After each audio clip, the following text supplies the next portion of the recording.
உங்களை பார்த்து யாராவது இதுதான் உங்களுடைய வீக்னஸ் அப்படின்னு சொன்னாங்கன்னா அதை உடனே ஏத்துக்காதீங்க. கண்ணை மூடிட்டு நம்பிடாதீங்க. ஏன்னா அதுவே உங்களுடைய மிகப்பெரிய ஒரு பலமாகவும் இருக்கலாம். இதை உண்மை அப்படின்னு உணர்த்தி காட்டிய ஒரு பிரபலமான மனிதருடைய வாழ்க்கையை பத்தி தான் இன்னைக்கு பதிவுல நம்ம பார்க்க போறோம். அன்பு நண்பர்களுக்கு வணக்கம். இது தடம் யூடியூப் சேனல். தடம் பார்த்து நடப்பவன் மனிதன், தடம் பதிப்பவன் மாமனிதன். இன்னைக்கு நம்ம வீடியோக்குள்ள போறதுக்கு முன்னாடி நம்ம சேனலை சப்ஸ்கிரைப் பண்ணாதவங்க சப்ஸ்கிரைப் பண்ணிடுங்க. மறக்காம பெல் பட்டனை கிளிக் பண்ணிடுங்க. வாங்க இன்னைக்கு நம்ம வீடியோக்குள்ள போலாம். ஓப்ரா வின்ஃப்ரே நம்ம எல்லாத்துக்குமே தெரியும். அமெரிக்காவை சேர்ந்த பெண்மணி, பிரபலமான ஒரு மீடியா பர்சன், அப்புறம் எழுத்தாளர், மோட்டிவேஷனல் ஸ்பீக்கர், அப்புறம் சோசியல் ஆக்டிவிஸ்ட், சமூக சேவகி, அப்படி என்ன பிசினஸ் உமன் அப்படின்னு பல முகங்களை கொண்ட இவங்களுடைய வாழ்க்கை அப்படிங்கிறது ஒரு சாதாரணமான வாழ்க்கை இல்லைங்க. மிக மிக ஒரு போராட்டம் நிறைந்த வாழ்க்கை தான். ஒரு சாதாரண குடும்பத்துல பிறந்து ரொம்ப கஷ்டமான ஒரு குழந்தை பருவம் வந்து அவங்களுக்கு இருந்திருக்கு. பல கஷ்டங்களை கடந்து சைல்டு அபியூஸ் மாதிரி பல விதமான சங்கடங்கள், இன்னல்கள் எல்லாத்தையும் கடந்துதான் அவங்க வந்து வாழ்க்கையில அந்த குழந்தை பருவத்தை கடந்து வந்திருக்காங்க. அப்படி எல்லாம் அந்த கஷ்டங்கள் எல்லாம் கடந்து லைஃப்ல செட்டில் ஆயிடணும் அப்படிங்கிற ஒரு லட்சியத்துல, ஒரு வெறியில கடைசியாக அவருக்கு வந்து அந்த லோக்கல் சேனல்ல ஒரு நியூஸ் ஷோவுடைய ஒரு ஆங்கராக வேலை கிடைச்சு அந்த வேலையில சேர்றாங்க ஓப்ரா வின்ஃப்ரே. பெண்கள் அப்படின்னாலே அமெரிக்காவில் மட்டுமில்ல உலகம் முழுக்கவே பல விதமான சிக்கல்கள் இருக்கு. அவ்வளவு சீக்கிரம் அவங்க முன்னேறி மேல வந்துட முடியாது. அதுவும் ஒரு சாதாரண பெண்களுக்கு இந்த கதினால், அதுவும் ஒரு கருப்பின பெண்ணான அந்த ஓப்ரா வின்ஃப்ரேக்கு கேட்கவே வேண்டாம். பல கஷ்டங்களை தாண்டி அப்பா நமக்கு ஒரு லைஃப் கிடைச்சிருச்சு, இந்த நியூஸ் ஷோ மூலமா நமக்கு ஒரு நல்ல வாழ்க்கை இருக்கு, நல்ல ஒரு எதிர்காலம் இருக்கு அப்படின்ற ஒரு மிகப்பெரிய ஒரு கனவோட நம்பிக்கையோட தான் அந்த ஷோவுக்கு வந்தாங்க ஓப்ரா வின்ஃப்ரே. ஆனா அந்த அவங்களுடைய அந்த கனவு கொஞ்ச நாள் கூட தாக்கு பிடிக்கல. கொஞ்ச நாள் அவங்க அந்த ஷோ பண்ணிட்டு இருந்தப்பவே அந்த சேனல் நிர்வாகம் அவங்களை அந்த ஷோவுல இருந்து மாத்திருச்சு. அதாவது இந்த ஷோ இதுக்கு மேல நீங்க பண்ண வேண்டாம் அப்படின்னு சொல்லி அவங்கள மாத்திட்டாங்க. ஏன் அப்படின்னு ஓப்ரா காரணம் கேட்டதுக்கு அவங்க சொன்ன பதில், நீங்க வந்து ரொம்ப எமோஷனல் ஆகிறீங்க, நிறைய விஷயங்கள் ரொம்ப எமோஷனலா பேசுனீங்க, அது இந்த ஷோவையே கெடுத்துறது, அது உங்களுடைய மிகப்பெரிய வீக்னஸ், நீங்க ரொம்ப எமோஷனல் ஆகிறது ஒரு பெரிய வீக்னஸ், அதனால அது இந்த ஷோவுக்கு செட் ஆகல அப்படின்னு சொல்லி அவங்கள அந்த ஷோவுல இருந்தே மாத்திடுறாங்க. இதுதான் நம்மளுடைய எதிர்காலம், ஒரு பிரகாசமான எதிர்காலம் இருக்கு அப்படிங்கிற ஒரு கனவோட வந்த அந்த பெண்ணுக்கு அதை மாத்தின உடனே அது மிகப்பெரிய ஒரு ஏமாற்றம். அதை தாங்க முடியல, பயங்கரமான கஷ்டமா தான் இருந்துச்சு.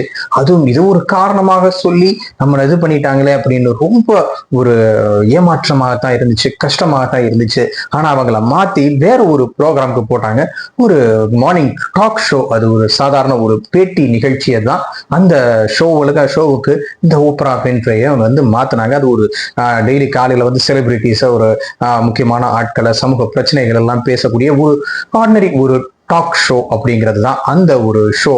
அதாவது பீப்புள் ஆர் டாக்கிங் அப்படிங்கிற அந்த ஷோவுக்கு அந்த கோஹோஸ்டாக இந்த ஓப்ரா வின்ஃப்ரேயை போடுறாங்க. சரி, ரொம்ப ஆசையோட இருந்த அந்த நியூஸ் ஆங்கர் வேலை நம்மள அதை மாத்திட்டாங்க, இந்த ஷோல போட்டிருக்காங்க அப்படின்றது மனசு கஷ்டம் இருந்தாலும் இந்த ஷோவிலேயே நம்ம வந்து நம்மளுடைய திறமையை காட்டணும் அப்படிங்கிற ஒரு உறுதியோட அந்த ஷோவை பண்ண ஆரம்பிச்சாங்க ஓப்ரா வின்ஃப்ரே. அவங்க அந்த பெர்ஃபார்ம் பண்ணதுல ஒரு ஆர்டினரி டாக் ஷோவா இருந்தது. மிக மிக பெரிய ஒரு ஹிட்டான ஒரு ப்ரோக்ராம் ஆச்சு. அதுக்கு காரணம் அவங்க வந்து எமோஷனலாக அந்த ஷோவை நடத்தின அந்த விதம் தான். அந்த ரொம்ப இன்வால்வ்டாக, ரொம்ப ஒரு ஃபீலிங்கோட அந்த ஷோவை பண்ணது ஆடியன்ஸுக்கு ரொம்ப பிடிச்சி போய் ஓப்ராவுடைய அந்த பர்ஃபார்மன்ஸ், அந்த அவங்க ஷோவை ஹேண்டில் பண்ண அந்த ஸ்டைல், அவங்க காமிச்ச அந்த ஃபீலிங், அது பிடிச்சி போய் ஆடியன்ஸ் அந்த ஷோவை விரும்பி பார்க்க ஆரம்பிச்சாங்க.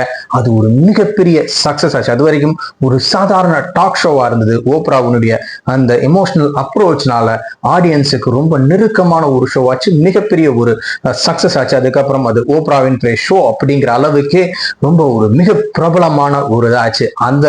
அந்த சக்சஸ்ல ஆரம்பிச்சாங்க ஓப்ரா வின்ஃப்ரே. அதுக்கப்புறம் அவங்க தொட்ட உயரங்கள் இந்த உலகம் முழுக்க தெரிஞ்சதுதான்.